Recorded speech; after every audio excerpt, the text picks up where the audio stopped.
Aqui.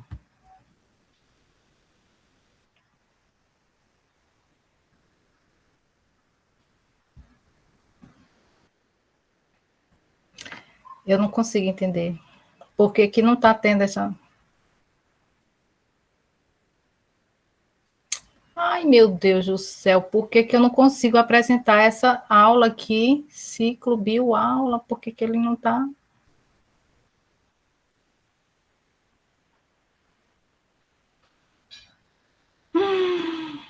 Vamos ver esse aqui. Esse outro aqui no outro formato vem.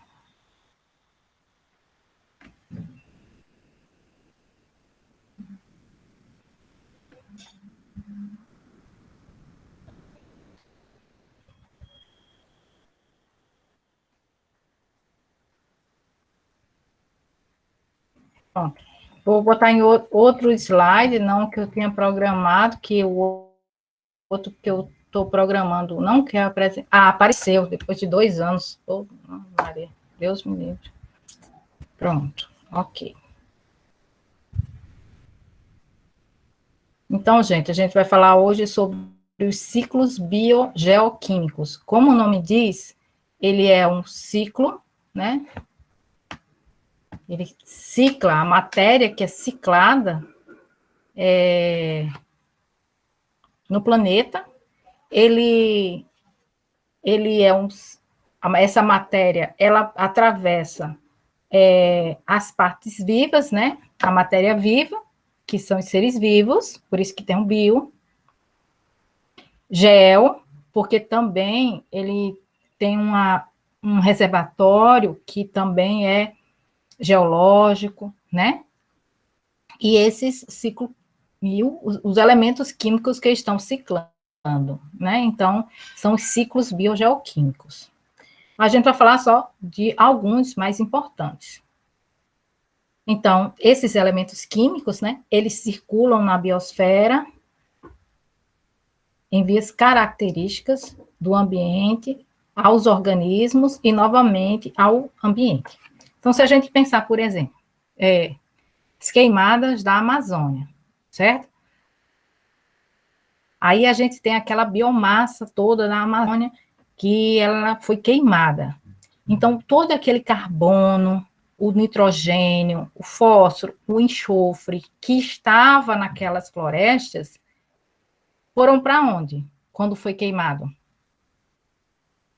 Para a atmosfera.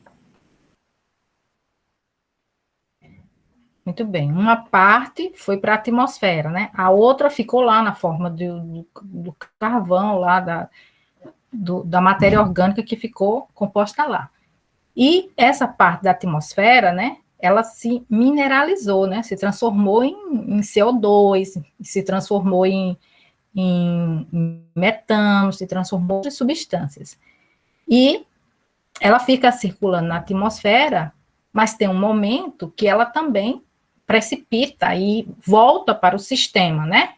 Então, quando a gente queima, uma parte fica na atmosfera e anos depois, tem pesquisas dizendo que depois de 30 anos, não, 3 anos, esses elementos químicos voltam para a superfície da Terra. A gente vê, por exemplo, as areias do deserto, do Saara, que elas vão para a Europa, que elas vão para os Estados Unidos, que ela vai para a Amazônia, então ela circula através dessa questão atmosférica. E ao também queimar essa massa da Amazônia, ela também está mineralizada no solo. E aí, questão da água, as chuvas, né? Esses elementos, eles são facilmente carreados para os rios e dos rios para os oceanos, né? Aí ele consegue colocar uma grande quantidade de nutrientes nos oceanos, fazendo com que aumente a produtividade primária dos oceanos que têm essa descarga de nutrientes, né? Dessas queimadas. Ao queimar a Amazônia, eu transformo aqueles nutrientes da floresta, né, aquelas carbono, nitrogênio, fósforo, enxofre, tudo isso aí em que é altamente volátil, certo? Enquanto que se fosse decomposta lentamente, ela iria ser incorporada ao solo, né? E iria ser liberada aos poucos seus nutrientes. Bem, os elementos químicos, né? Eles formam os seres vivos, eles circulam na atmosfera, na biosfera, né? E eles são obtidos no meio ambiente e voltam depois da nossa morte. Morte de todos, né? Vamos todos virar adubo. Então, aqui, nós temos aqui a ciclagem desses nutrientes. Então, a gente, para pensar nos ciclos biogeoquímicos, a gente tem que ver que ele tem os elementos que eles circulam de forma gasosa, no qual o reservatório está guardado na atmosfera e na hidrosfera, né? Então, se a gente pensar sobre o ciclo do carbono, o ciclo do oxigênio, eles são ciclos do tipo gasoso, porque eles estão tem essa parte do reservatório, atmosfera e hidrosfera, né? O tipo sedimentar, no qual o reservatório está na crosta terrestre, né? Ele forma os depósitos, ele forma, por exemplo, o guano, que são aqueles fezes das aves, que a gente já falou, e os tipos mistos, que eles possuem os dois compartimentos, tanto gasoso como sedimentar. Aí, a gente tem que pensar também que esses reservatórios, eles podem ser lentos, né? Ou eles podem ser mais, vamos dizer, rápidos, né? Eles ciclar de formas mais rápidas, né? Então, ele pode ciclar de forma rápida ou de forma mais lenta. Então, aqui tem o esquema, né? Algum esquema do fluxo de matéria e energia, viu? Né? E aqui nós temos a interferência no ciclo da matéria. Então, quando a gente pensa assim, a água do planeta vai acabar. Rafaela, o que é que você acha quando eu digo assim que a água do planeta vai acabar?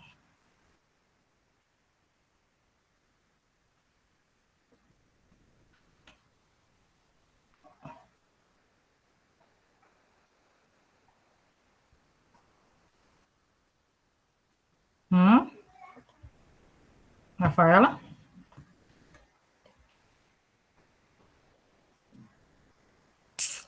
Ana Luísa. Ana Luísa, quando eu falo assim, a água do planeta vai acabar, aí o que você imagina? A água do planeta vai acabar mesmo? Eu não acredito nisso, porque ela pode o quê? Peraí, que eu não peguei. Se quiser falar, viu? O problema não é acabar a água, né? É contaminar as fontes de água potável. Muito bem. Então, o Orson falou. Não, a água do planeta, ela não vai acabar. Ela vai se transformar ela vai estar num formato que não vai ser possível utilizá-la. Ou então nós vamos ter um grande dispêndio de energia para utilizá-la, né? Então, por exemplo, nós temos que a água está rapidamente, né? Como a gente falou da Antártica e tal, está lá sobre aquele superfície, né, do tamanho da América do Sul. Se ela derreter, ela vai ser misturada com a água salgada. E ao ser misturada com a água salgada, ela também vai se tornar em água saudável, ou salgada, imprópria para o consumo da maioria dos seres vivos terrestres, né? Então, eu poderia dessalinizar essa água, mas eu precisaria de uma grande quantidade de energia para dessalinizar essa água, né?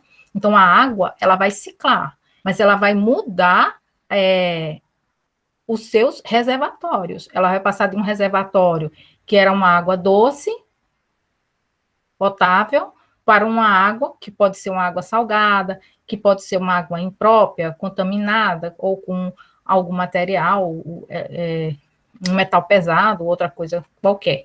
Então, o homem está interferindo nesse tipo de processo. A mesma coisa, evidente, é o carbono, né? Nós temos o carbono, que constitui a matéria orgânica, presente na biomassa dos corpos, né, dos seres vivos, e que esse carbono está, então, guardado nesses corpos, né? A partir do momento que esses corpos morrem, esse carbono vai sendo lentamente processado, decomposto, e ele vai para a atmosfera, né? Outra forma é o petróleo, né? Qual é a origem do petróleo? A origem do petróleo é o quê? É matéria orgânica, não é? Então, são seres vivos que foram submetidos a grande pressão e transformados em petróleo, né? São fósseis, tal. Então, quando nós retiramos o que estava guardado, armazenado lá nas profundezas, no pré-sal, sei lá, não sei aonde, lá, não sei quantos metros de profundidade, e queimamos esse petróleo, esse carbono que estava guardado, armazenado nesse reservatório, né, de petróleo, e ao queimar ele, nós colocamos em outro reservatório, que é o reservatório gasoso. Então, o homem alterando o ciclo biogeoquímico de vários elementos, né? Ele pode acelerar o movimento de muitos materiais e tornar eles imperfeitos ou acíclicos, causando excesso ou carência, né? Aqui, como é que esse ciclo, né, estudar o ciclo biogeoquímico é importante, porque através dele a gente pode monitorar a poluição, né, estabelecer as técnicas de manejo, determinar o controle da perda de fertilizantes, o uso racional dos recursos hídricos e o controle do aumento do CO2 da atmosfera e da agricultura. Bem,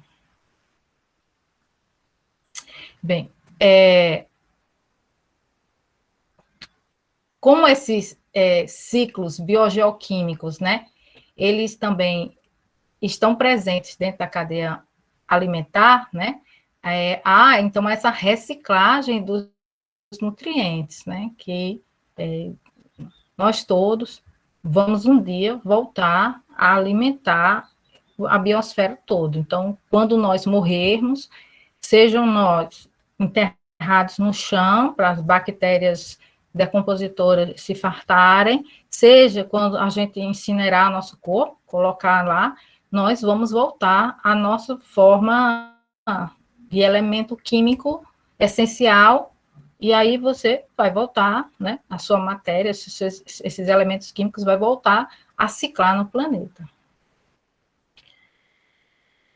Bem, essa ciclagem ela é importante porque ela evita o acúmulo de resíduos que provocaria problemas e ela assegura que os ecossistemas sempre tenham sempre elementos necessários para o seu funcionamento. Vamos começar pela água. Então, todos vocês já sabem de cor salteado que a maior parte do planeta, a sua superfície, né, superfície do planeta Terra, é, na verdade, água. E essa água, ela é, a sua maioria, salgada. Então, 97% da água do planeta está nos oceanos e apenas 3% é de água doce. Agora, raciocina bem. Veja bem comigo.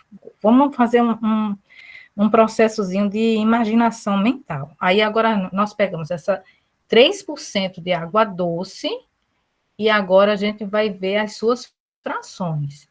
Então, grande parte dessas 3% de água doce, cerca de 77% dela, está na forma de água congelada, né? Que são as águas que estão nos picos das montanhas, né? que estão nos polos do planeta, certo? Essa água é a água doce. Então, a água que está sobre a Groenlândia, certo? Você olhar lá o polo norte, olha lá o polo norte. No meio do polo norte, tem algum continente? Podem responder, viu, gente? Eu No acho meio que do não. polo norte tem algum continente? Tem não. Não tem continente. Só tem a Groenlândia, né? Que pertence à Dinamarca. Ele nem fica muito no polo, né? Ele fica assim um pouquinho mais afastado. Em cima da Groenlândia, eu tenho ali uma grande quantidade de água doce. Aí eu vou lá para o outro polo. Eu tenho a Antártida, que é imensa, grande, do tamanho da América do Sul. Em cima dela eu tenho uma grande quantidade de água doce, que é aquela formação da precipitação do gelo. Eu tenho também no Polo Norte a deposição do gelo sobre o oceano, né? Que aí é a água do mar congelada, certo? Mas aí é água salgada congelada, e em cima desse bloco de gelo, da água salgada congelada, eu posso ter a precipitação de neve e ter água doce, certo? Aí eu tenho as montanhas, né? Como é que é o nome? Aquela dali, Everest, K2, os Andes e tal, as montanhas lá da Suíça e tal, também estão lá em cima, tem o seu reservatório de neve. Água doce, ok? Então, 3%, grande parte é gelo, ok? Outra parte também considerável são as águas subterrâneas. Quer falar alguma coisa, Israel? Você que é novato, pode falar, interagir, viu? Já pegou, tu já está no grupo do pessoal da agronomia, Israel? Tá, tô sim já. Beleza. Aí, ó, outra parte dessa água são águas subterrâneas. Então, a água subterrânea está lá embaixo do solo. Ok. Maravilha. E só 1% desses 3%, né, de água doce está na superfície, nos lagos, né, nos rios, tudo mais. Então, está na superfície. Lagos, solo, atmosfera. Bem, aí a gente pensa assim, olha só, vamos pensar assim, Ceres, a cidade que vocês estão, ela só existe porque ela está próximo de um rio. Porque para existir um aglomerado urbano, eu preciso de água. Eu preciso de água para... Não sei se você já construiu uma casa. Pensa numa desgrameira que é construir uma casa sem ter uma torneira. Como é que se mistura cimento sem água? Vai sofrer muito, né? É A gente difícil. tem que levar água para lá. Então, para construir uma cidade, um aglomerado urbano, eu preciso de água. Seja essa água para alimentar as pessoas, dessedentar as pessoas, os animais, fazer as suas práticas normais, né? Cozinhar, lavar, fazer a sua higiene, até para produzir os alimentos, né? Mas para produzir os alimentos, necessariamente, eu não preciso de um rio e tal, eu posso contar com a questão climática, esperar a chuva, vem a chuva e tem a safra, etc e tal, então vou ter minha produção agrícola, vou conseguir alimentar e pronto, está tudo bem. Esse rio também, ele é uma fonte importante de transporte, né? Seja um transporte de pessoas, seja um transporte de dejetos, né? Então, quando a gente pensa assim, a cidade de Ceres, por exemplo, então ela capta a água que vai abastecer a cidade inteira, lá naquela parte perto do lago, ali naquela partezinha perto do lago. Sabe onde é que é, gente? Onde tem um lago? Então, é por ali que a agência de água capta a água, aí leva lá para aquele morro lá em cima, vai fazer o tratamento da água e leva para todas as pessoas. Aí, uma parte também dessas casas vai ter sua rede de esgoto, essa rede de esgoto toda vai ser drenada, vai ser tratada e vai ser despejada de volta para o rio. Então, o rio se transforma também uma fonte de transporte, né? Então, vai lá para o rio. Jaraguá também pega seus dejetos, joga lá, e esses dejetos vai alimentar o Rio das Almas, e a gente também está obtendo nossa água vindo de água que também foi descartada por Jaraguá, certo? E por aí vai até chegar no final, lá no Oceano Atlântico, certo?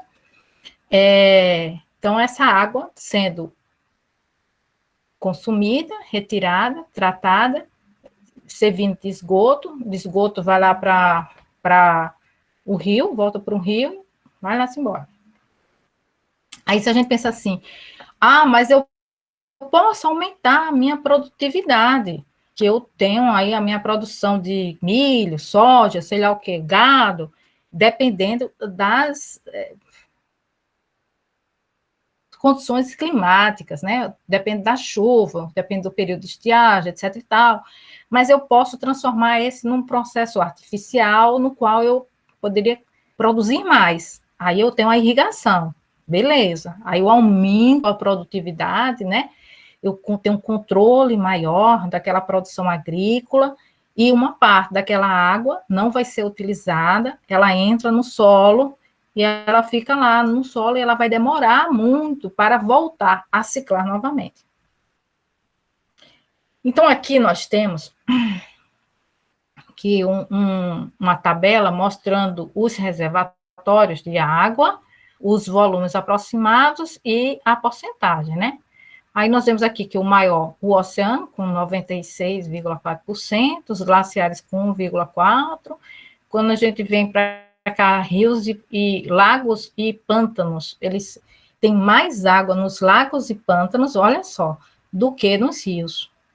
Então, os rios, você pensa assim, o rio Amazonas, aquele gigante, o rio Tocantins, o rio, sei lá, o rio Nilo, os grandes rios, eles são muito pequenos, tem muito menos água do que os lagos, né? Aí a gente no Brasil, e cadê eles? Cadê o lago do Brasil, gente?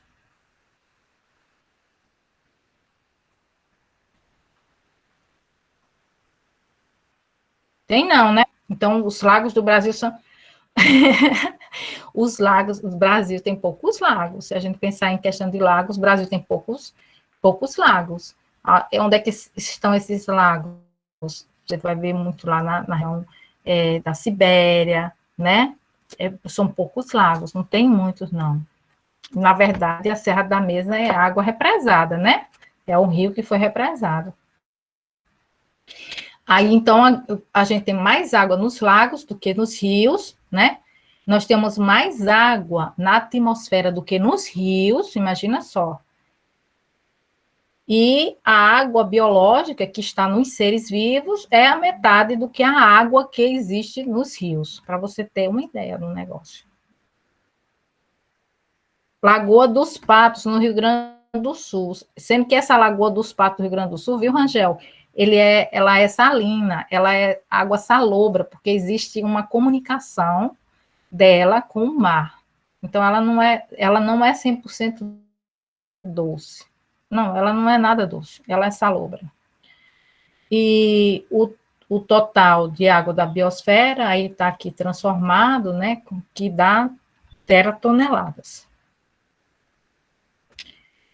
Temos que a escassez de água afeta mais de quase 3 bilhões de pessoas a cada ano, e aí tem uma questão de pegada hídrica. Vocês podem ver como é que vocês utilizam a água, né? Aí no Brasil, olha, o Brasil é um país que tem uma grande quantidade de água, né, doce. Beleza? Que maravilha, né? Olha só. E essa aqui é uma quantidade por habitantes por ano. Então, cada brasileiro tem 47 mil metros cúbicos de água por ano. Isso é considerado um país que tem uma rica quantidade de água. E nós consumimos muito pouco, né, dessa água. Na verdade, nós consumimos de 100 a 500 metros cúbicos por ano, cada brasileiro, em média. Agora, um americano, por exemplo, ele tem uma reserva de água doce por habitante de 100 ou de 10 mil metros cúbicos por ano, que é uma reserva considerada suficiente para os americanos, mas o consumo deles é alto. Veja bem, um americano consome 10 vezes mais do que um brasileiro. Ele consome de 1.000 a 2.000 metros cúbicos de água por ano.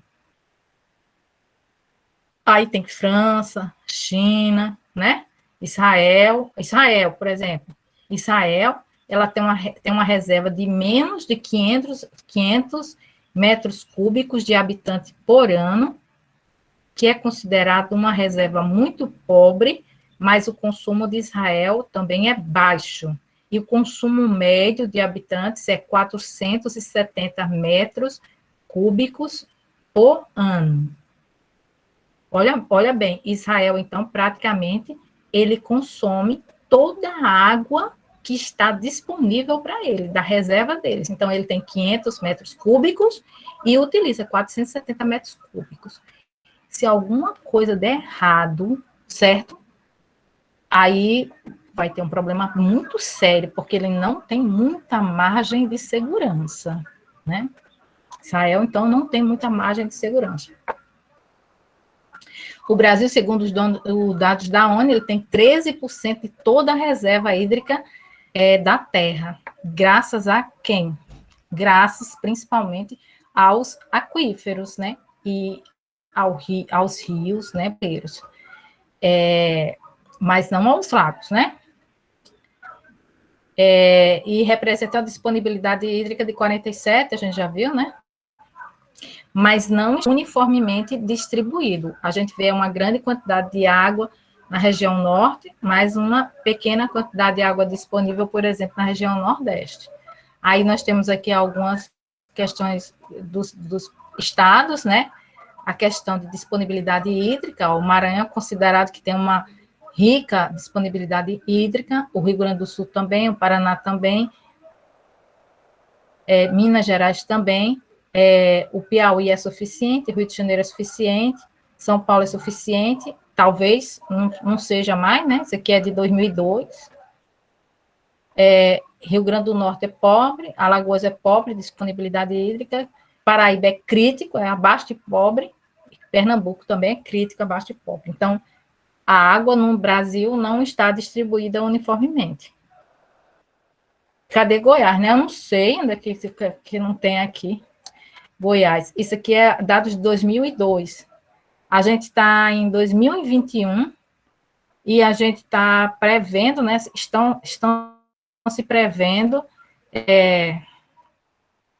uma nova crise hídrica na cidade de São Paulo, não só na cidade de São Paulo, mas vocês devem estar acompanhando, mas a gente está entrando na bandeira vermelha da questão do fornecimento de energia elétrica por causa do grande reservatório brasileiro de energias hidrelétricas, né? e estamos passando por um processo de seca na região centro-oeste e sudeste, que vão ser as principais afetadas pela questão hídrica, né? Então, sudeste e centro-oeste vai ser as grandes afetadas pela condição hídrica, e a questão também com problemas que pode ter racionamento de energia, ou apagão e tudo mais. Acho que vocês não eram nem nascidos. Vocês eram nascidos, gente, quando teve um apagão aí, na época do governo do Fernando Henrique, que teve gente que pegou de volta aqueles ferros de passar que bota brasa dentro? Não, Mariana não era nascida ainda. Mariana, mas era uma coisa, era uma comédia. Tu sabe o que é todo mundo da casa, num único cômodo, para dormir todo mundo num único lugar, para usar um ar-condicionado só ou um ventilador? Era assim, era assim, olha só, imagina, todo mundo tinha que fazer racionamento. Não é que faz quem quiser, não. Tinha que fazer mesmo, senão ia ser cortada a energia da pessoa. Aí a pessoa fazia, eu tenho um ar-condicionado, vou desligar o ar-condicionado e vou usar um ventilador. Ótimo.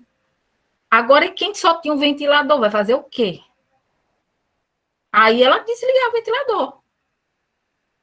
Tinha gente que pegou ferro, abandonou o ferro de passar, usou, chuveiro é coisa de gente rica, ninguém nem pensava nisso, é que ele já estava cortado desde o início, o chuveiro elétrico. Pegava o ferro de passar, que eu acho um absurdo, botava aquele ferro que bota as brasas dentro, aquele ferro de ferro de ferro mesmo, né?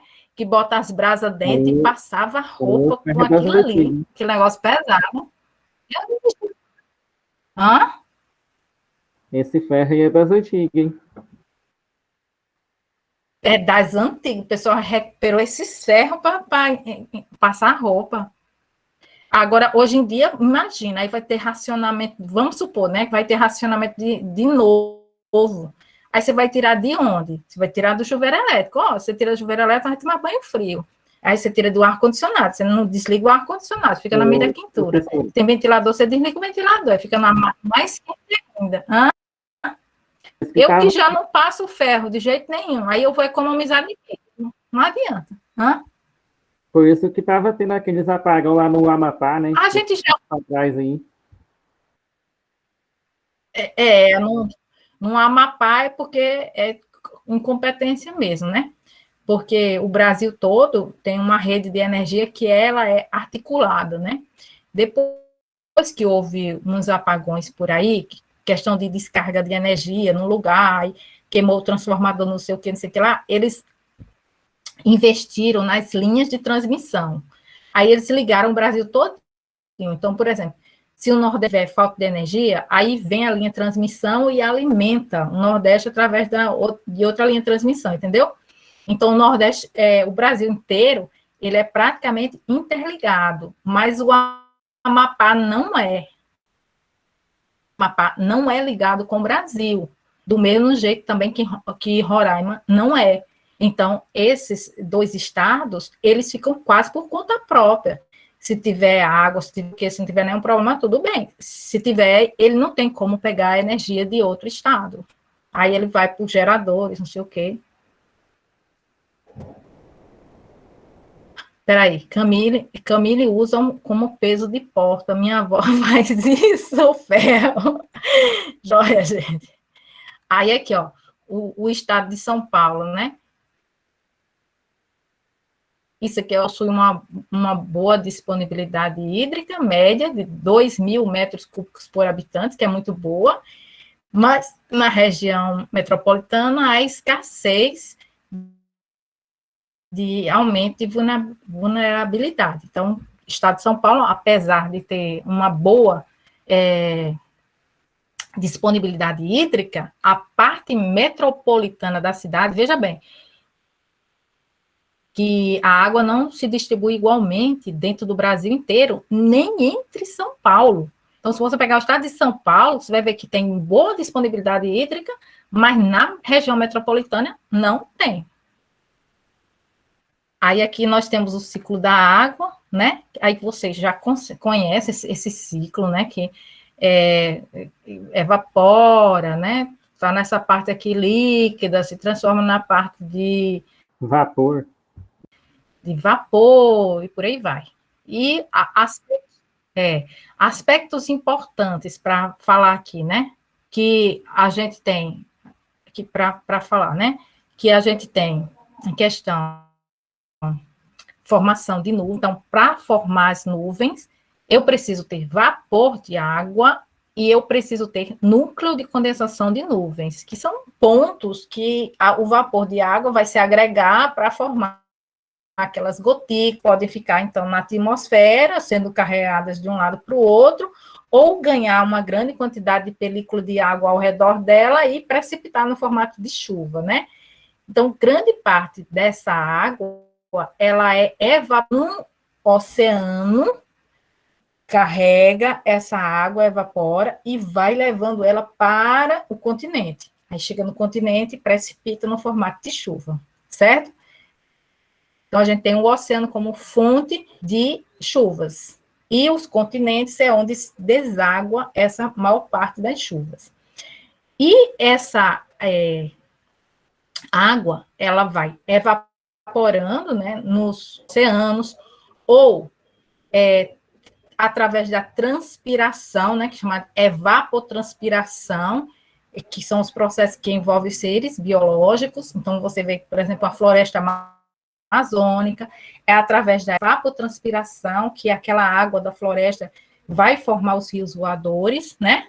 Então, tem essa fonte, né, de água dos seres, principalmente das florestas. Então, a floresta é fonte de água para a atmosfera, para a ciclagem da água. E aí, quando precipita, né, a gente vê parte dessa água, ela é infiltrada no solo, e uma outra parte é carreada na superfície e levada para um local de drenagem. É um rio, um oceano, sei lá o quê. Essa água, então, que é drenada, que é levada, carreada para o rio, ela, vamos dizer, devido ao manejo do solo, né? Manejo do solo, eu posso fazer com que essa água ela seja pouco permeável no solo, né?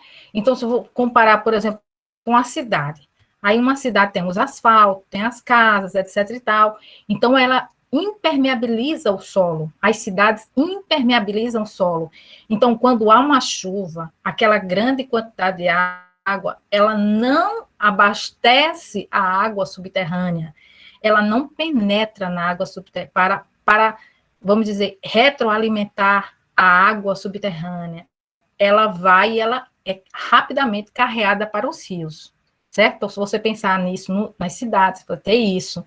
Você vai ter os solos que são pouco manejados, solos que não têm curvas de nível. Então, essa água, ela não penetra no solo em grande quantidade, como era de se esperar. Uma parte dela penetra, outra vai ser carreada para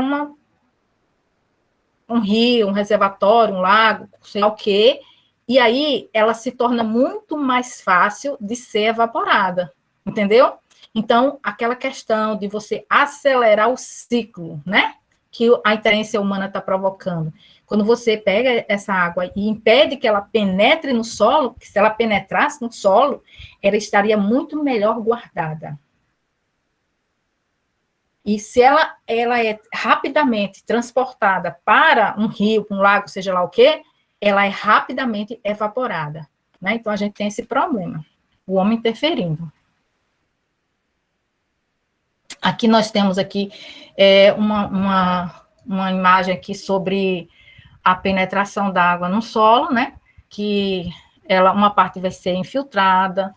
Essa infiltração ela pode alimentar esses lençóis freáticos, né? Dessa água subterrânea, que vai alimentar os rios e vai liberar essa água para a biomassa, para as plantações, para as florestas, etc. e tal. Então, essa parte da penetração da água no solo, ela é importante. E a interferência humana, através da falta de manejo da agricultura ou através da impermeabilização do solo nas cidades, está fazendo com que haja uma menor alimentação dos aquíferos. Aqui é a quantidade. Bem, aí aqui é que esse ciclo da água é dado pela energia solar, né? Então, a energia solar é que vai fazer a água ser ciclada. Ok. Então, a ação da água superficial, ela é de cerca de 1 ano. Observe bem. 1 ano, 365 dias. Essa água do rio, ela é totalmente, rio, lago, ela é evaporada e precipitada novamente. Então, ela vai ciclar 1 ano. Então, você pensar assim que é muito rápido. Aquela água toda que está circulando naquele rio, em 1 ano, ela vai evaporar e precipitar novamente. É muito rápido isso, né? Agora, qual o tempo médio de renovação da água nos reservatórios da Terra? Observe esse quadro aqui. A gente pensar aqui, ó, os rios, 16 dias, os oceanos, para renovar, né, para que ciclar isso aí, vai demorar 2.500 anos para ela renovar essa água, né, para ela ciclar totalmente. As subterrâneas, 1.400 anos. A umidade do solo, 1 ano. A água permanentemente congelada, 9.700 anos. As geleiras das montanhas, 1.600 anos. Os gelados, 10.000 anos. Tem a questão dos solos, é importante. Os lagos, 17 anos. Os pântanos, 5 anos. Os rios, 16 dias. A biomassa, algumas horas. Vapor de água, 8 dias. Quando a gente estuda a questão da água, né, a gente vê, então, que a água é importante, né, ela tem um reservatório também no solo. Esse reservatório no solo, ele é muito importante. E ele é importante que seja guardado. Então, esses são os solos tropicais. Agora, quando você vai, por exemplo, as regiões do Ártico, vamos lá para o Alasca, né? Os meninos aí, eu acho que foi o Washington que já falou, que mostrou que o pessoal tocando fogo, não foi? No lago e tal, por causa do metano, não foi isso, Washington? Você que falou, Doutor? Muito bem, Washington, permafrost. Então, o permafrost é o lago congelado dessas regiões, seja das montanhas ou das regiões temperadas, bem frias, polares, que esse é o solo que é permanentemente congelado. Se ele está congelado, ele também tem água lá, né? Então, o solo dessas regiões, do Alasca, do Canadá, ou da Cordilheira dos Andes, certo?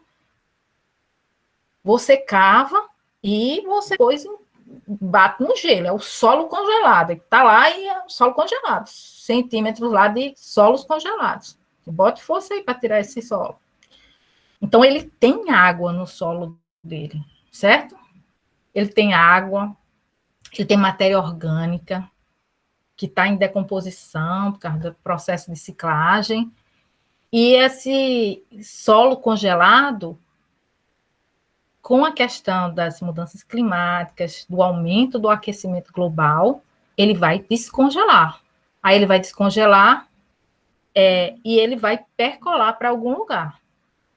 Isso, vamos dizer, para algumas regiões, pode até ser bom, né? Vamos dizer que o Canadá ou a Sibéria é uma vasta região de terra, de solo congelado, impróprio para a agricultura.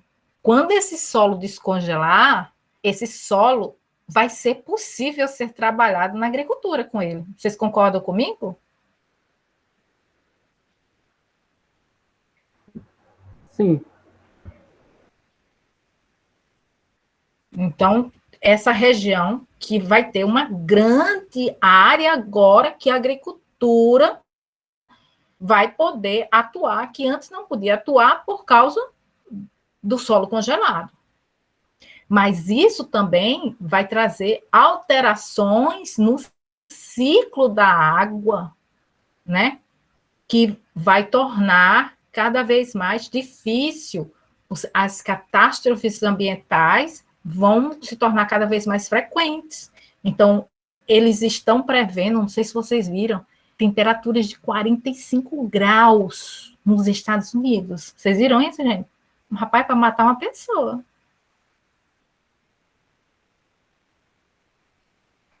Quando teve um evento aí de um sei lá, Katrina, não sei o quê, um desses aí, desses episódios aí, nos Estados Unidos.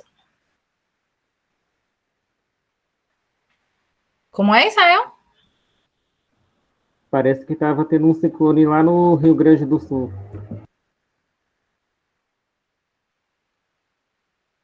Pois é, essas alterações estão provocando até mesmo ciclones que não apareciam no Brasil, estão aparecendo, porque eles mexem com a questão das mudanças das temperaturas, né? As mudanças da temperatura é quem faz esses movimentos de massas de ar.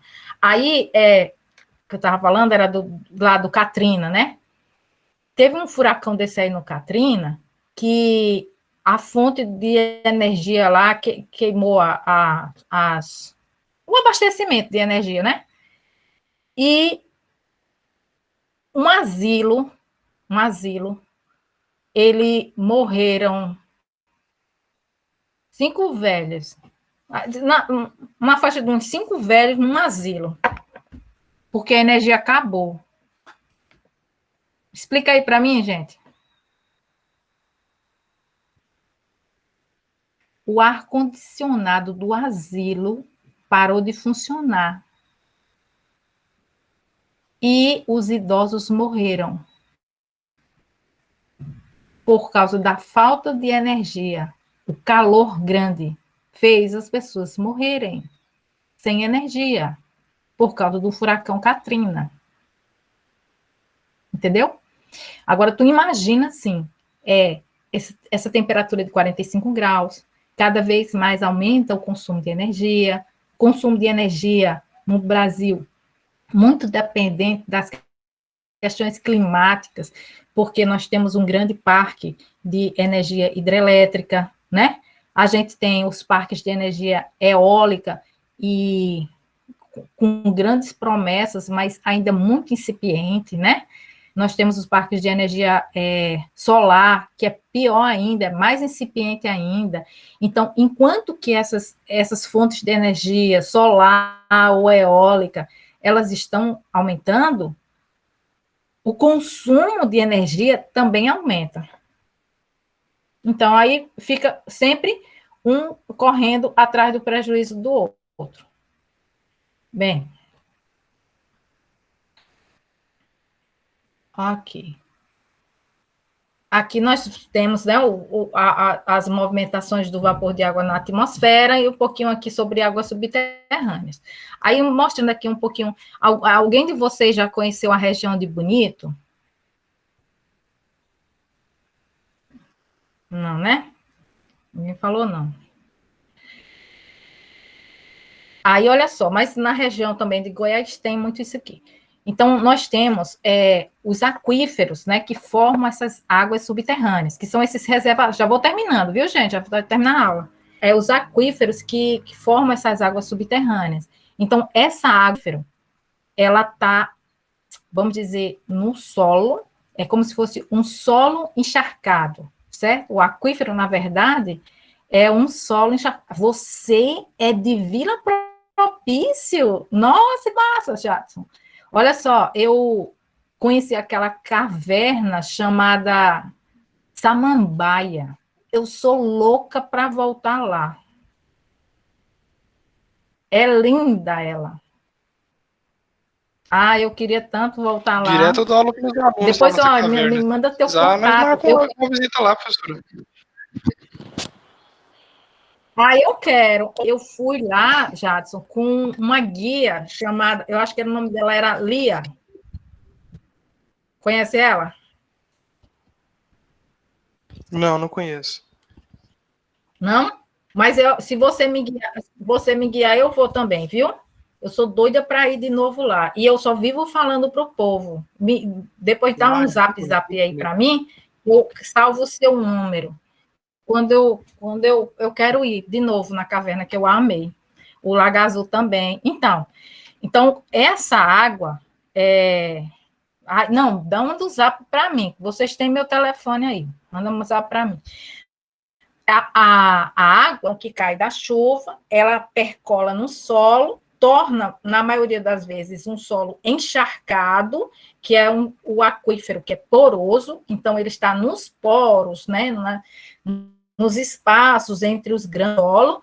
Ele pode ser fissural, que é uma ranhura, e aí a água fica dentro dessas ranhuras, ou ele pode ser cástico, que são realmente regiões de cavernas, certo? Como a região de Bonito, como a região de Vila Propício.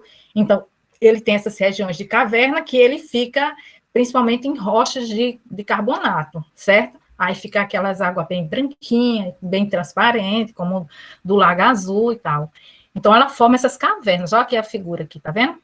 De terrenos que são ricos em calcário. Então, a região de Bonito é uma região mais ou menos desse tipo aqui, cheio de rochas, cavernas, né, de terrenos calcários, e aí essa água vai entrando no solo, percolando e guardando nesses reservatórios, certo? Aí depois surge uma nascente, vai alimentar uma nascente, um rio, seja lá o que for. Outra coisa muito interessante, eu não sei se vocês já viram, região de sumidouro de rio. Vocês já viram? É muito interessante isso aí. O rio, de repente, vem, aí ele some. Aí depois ele volta, ele aparece em outro lugar. Já viu isso aí, Jadson? Eu já ouvi falar desse trem. Tava falando no microfone mudo aqui. Eu já vi, eu achei muito Já ouvi falar de sumidouros. Lá em Bonito, inclusive, no Lago Azul tem um.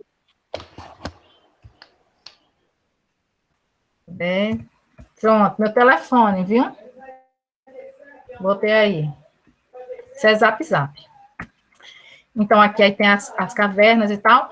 Aí aqui nós temos a questão da água que vai infiltrando no solo.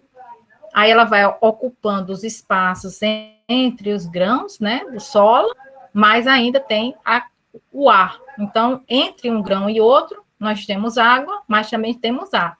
Até que chega numa determinada região de profundidade, que entre os grãos do solo, só água, né? Então, esse solo se torna saturado de água, né? E ele é um reservatório. Aí Israel falou, as mudanças climáticas são alterações do estado do clima da Terra. Isso mesmo, Israel. Aí aqui nós temos a questão da precipitação, né? Que se eu tiver chuvas, por exemplo, muito torrenciais, chover muito, mas num período de tempo muito curto, não dá tempo dessa água infiltrar no solo, como deveria. Se fosse uma chuva espaçada ao longo do tempo, então essa água iria penetrar no solo muito mais. Oi, Israel? É aquela chuva passageira, né? Se for aquela chuva torrencial, tamanho do mundo, então, ela é péssima. Por que ela é péssima? Porque aquela chuva não permite uma infiltração melhor do solo e ela cai com uma velocidade muito grande e vai destruir, vai retirar os nutrientes do solo e carregar essa parte nutritiva da superfície do solo para uma zona de drenagem, certo? Então, o que nós estamos vendo com essas alterações climáticas é que cada vez mais a gente está tendo umas chuvas mais torrenciais, muito fortes, e que está lavando o solo, tirando os nutrientes do solo, levando para os rios e demorando para ela percolar dentro do solo, para alimentar os lençóis freáticos. Aí aqui nós temos os divisores das bacias hidrográficas, aqui, ó, né, que são os topos dos morros, né? Então, você vê, por exemplo, a Serra de Jaraguá, ela pertence ao topo, né, ao vértice de bacias hidrográficas. De um lado da Serra de Jaraguá é a bacia do rio Tocantins-Maranhão, né? Do outro lado é a bacia do rio Araguaia. Então, a gente tem os topos dos morros fazendo essa divisão das bacias hidrográficas, né? Bacia. Aí aqui tem as bacias hidrográficas do Brasil, aqui, ó, bacia hidrográfica do Tocantins, que abrange a bacia hidrográfica do Araguaia, do Tocantins e do Maranhão, que eles vão todos desaguar no Oceano Atlântico.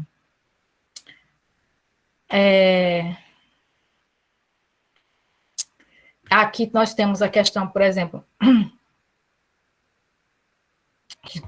quando nós temos uma área que ela está, a superfície dela está bem preservada, tem uma mata nativa, etc. e tal, ela funciona como uma zona que fornece a água para o rio. Então, se você tem um solo bem manejado ou um solo bem florestado, essa água vai percolar, na água da chuva vai percolar e vai alimentar os lençóis freáticos, e os lençóis freáticos vai fornecer água para esse rio. Ao contrário, se você tem uma região que é um solo pouco protegido, ele não contribui para a formação do rio. O rio é que se torna uma fonte de alimentação das outras áreas, certo? E quando a gente fala de aquífero, né, geralmente esse nome aquífero está relacionado com um aquífero que é uma zona que é, vamos dizer, isolada de uma superfície. Então, o aquífero, ele é uma região que está confinada. Então, aqui a gente vê, olha, aqui só para vocês terem uma ideia, que em questão de dias, a água que cai no solo, ela vai para um rio, vai alimentar um rio. Quanto mais longe daquela região vai ser, ela pode levar anos, ou pode levar séculos, ou pode levar milênios para irrigar. Então, quando a gente pensa, diz assim, eu tenho 22% da água doce do planeta em aquíferos, então é só cavar um buraco e retirar essa água do solo. Será que a questão é só essa, gente? Se a gente retirar a água do solo, o problema está resolvido? Essa água que a gente retira do solo, ela nunca vai acabar. A gente está realimentando esse aquífero. Vai chegar uma hora que ela vai acabar também. Né, gente? A gente não... Exatamente. Olha só, eles estão sofrendo com... Tudo bem que na região do sudeste do Brasil, nós temos o aquífero Guarani, que é o segundo maior aquífero, né, do mundo. O primeiro aquífero do mundo é o Alter do Chão, que fica na região do Pará. Então, o aquífero, e ele está bem profundo, né? Ele está bem profundo, o aquífero Guarani. Em cima do aquífero Guarani, nós temos o aquífero Bauru, em cima do aquífero Bauru. E a gente, se for na região, por exemplo, de Corumbá, daquela região... Corumbá não, gente, como é que é? Caldas, né? Que tem água quente. Então, aquela região dali também tem um aquífero muito importante. E existem estudos mostrando que a quantidade de água daqueles aquíferos de Caldas Novas está diminuindo. Então, antes, a pessoa furava um poço e o poço jorrava. Você não precisa bombear água para a água sair. Ele jorrava a água. E, hoje em dia, eles estão controlando a quantidade de poços que são furados para que não haja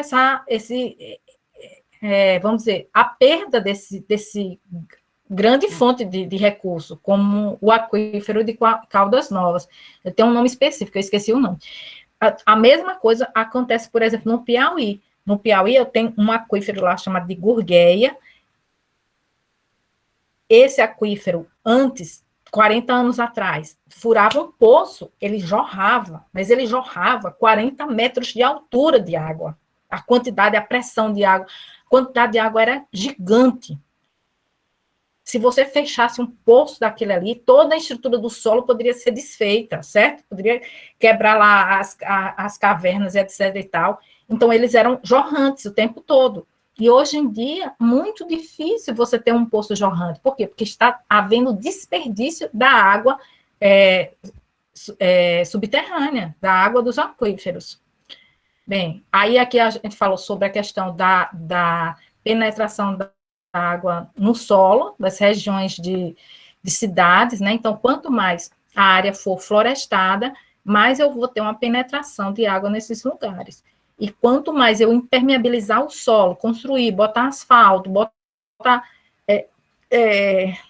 cimento, construções, etc. e tal, menos eu vou ter água percolando naquele solo. Então, o solo, ele é muito importante, ele é uma fonte de água também, né? Ele é um reservatório também. Então, ele é um filtro natural de poluentes, né? Mas ele tem, por exemplo, algumas limitações do seu uso. Aqui nós temos os aquíferos, né? Os poços sendo... isso aqui é o de Caldas Novas, viu, gente? Aqui é a questão dos aquíferos de Araxá, na região de Caldas Novas e Rio Quente. Ó, a quantidade de água... Peraí, gente, que eu não estou vendo direito, não. Deixa eu aumentar isso aqui. Isso aqui é o aquífero termal de Araxá, que é a parte do aquífero de Caldas Novas e Rio Quente, né, das cidades de Goiás. A tendência delas é de queda, tá vendo? Então, existe aqui, ó, a quantidade de água caindo nos aquíferos. Olha, nessa época daqui de 90 a 98, uma quantidade grande de água caindo dos aquíferos. Então, o nível de água do aquífero não é estático, ele varia com a precipitação, né, com a extração da água subterrânea. Além disso, eles podem ser contaminados. Então, por exemplo, você tem um aquífero aqui na cidade, ó, e tem uma região de um lixão, ou um vazamento de uma rede de esgoto, ou da lagoa de tratamento de água de esgoto, e ela pode formar uma pluma de poluição que vai, como é que se diz? Contaminar esse aquífero. Além dessa contaminação pelo lixo, o aquífero também ele pode ser contaminado pela água salgada. Então, nas partes que são próximas do mar, né, existe a água do mar, ela entra no solo, né, e ela, vamos dizer assim, que ela fica muito próximo dessa zona próximo da praia. Então, se uma pessoa cavar um poço muito grande, muito fundo, numa região de praia, em vez de ela pegar água doce, ela pode pegar água salgada, certo? E ela se ela bombear essa água salgada, aí essa água salgada vai contaminar o lençol de água doce daquela região de praia. Então, a região de praia está sofrendo com a grande quantidade de poços que são cavados nessa região, nas casas de praia, etc., por causa da chamada intrusão salina, que é essa água salgada, que ela vamos dizer, satura essa praia, e aí ela vai contaminar essa água salgada. Aqui nós temos os aquíferos do mundo em situação de perigo. Olha, nós temos aqui a região dos Estados Unidos, várias regiões dos Estados Unidos, na Arábia Saudita, no Irã, na Índia, né? Na China. Está havendo problemas com os aquíferos, né? Aí, isso aqui tudinho eu vou deixar aqui para vocês. E aqui nós temos aqui nesse rosa aqui, que é o aquífero Alter do Chão, que é o maior que nós temos. E esse aqui é, ó, Bauru aqui, ó, tá vendo que eu falei? Esse aqui é o Bauru. E nós temos o aquífero Guarani, que é esse verdinho claro aqui. Nós temos aqui, ó, o aquífero aqui, Guarani, que ele não é só o Brasil, né? Ele também abastece o Rio Paraná, ele abastece também a região do Paraguai, Argentina, Uruguai, né? E o Alter do Chão, e aqui um pouquinho de Código das Águas, e aqui mostrando também um trabalho que foi feito sobre esse aquífero lá deixa eu ver aqui, aquífero da região de Cuiabá, mostrando contaminação por elementos químicos. Então, nós temos o problema do elemento químico contaminando a água. E aqui a questão do água virtual, que é a água necessária para produzir os alimentos, né? Ok, gente. Isso aqui é a questão da exportação da água. Eu só dizer aqui sobre aqui Mar de Aral. Vou parar aqui. É possível o Brasil exportar água?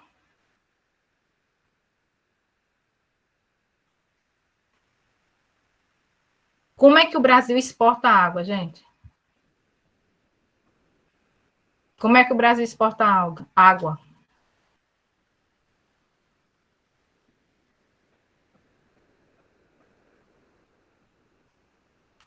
O Brasil exporta água, gente? É possível o Brasil exportar água para a França, para a China, Arábia Saudita, Estados Unidos? É possível? Vai, gente, responde aí. Eu acho que sim. Como? Qual foi a pergunta? Engarrafada? Não é engarrafada. Acho que é em comida, essas coisas assim. É possível o Brasil exportar água. Como é que é? Disse, Luiz, desculpa. Eu disse que poderia ser através dos alimentos, as coisas, sim, porque de água. Muito bem, Luiz, é isso aí. Nós exportamos água de forma indireta, certo? Nós estamos consumindo os nossos recursos naturais para produzir alimento e estamos vendendo só os alimentos. Eles estão economizando os recursos naturais dele, enquanto nós estamos degradando nossos recursos naturais e vendendo para eles somente o produto. Eles compram o produto e o dano fica com a gente, ó. Entendeu? Nós estamos cobrando somente pelo produto, não estamos cobrando pelo dano que nós estamos sofrendo, que no futuro nós não vamos ter. Então, em vez de ele usar, vamos dizer, a produção, a água subterrânea dele para produzir o elemento que ele quer, ele vem e compra da gente, a gente só vende o produto. A gente está exportando água para eles através desses alimentos. Então, eles não precisam de chuva, eles não estão gastando a água dos rios dele, nada. A gente está exportando para eles. Tá certo? A água da carne bovina. Então, para produzir, que é o que chama da água virtual, para produzir 1 quilo de carne bovina, é necessário, durante todo o processo, 14 mil litros de água. Certo? Então, é uma grande quantidade de água para produzir 1 quilo de carne. Essa conta não entra no preço final. E nós estamos aqui degradando os nutrientes do solo, os recursos hídricos, etc. e tal, e exportando material para os demais. Então, gente, muito obrigada pela presença de vocês, tá certo? Próxima aula nós continuamos de novo. Aí eu vou postar e da aula anterior já tem questão da prova. Aí vocês façam para melhorar suas questões de Olha que massa, Laura, obrigada. Aparentemente, o Brasil exporta aproximadamente 112 trilhões de litros de água doce por ano. Muito bem, através de suas produções agrícolas. Massa, gostei de ver. Isso mesmo. Ok. Gente, então, um abraço grande para vocês, viu? Os meninos aí sejam bem-vindos. E a gente se vê na próxima vez, na próxima quinta-feira, tá? Até. Tchau. Obrigado. Até mais. Até mais, Tchau, professora. professor. Obrigado. Tchau, professor. Tchau, obrigado. Tiago.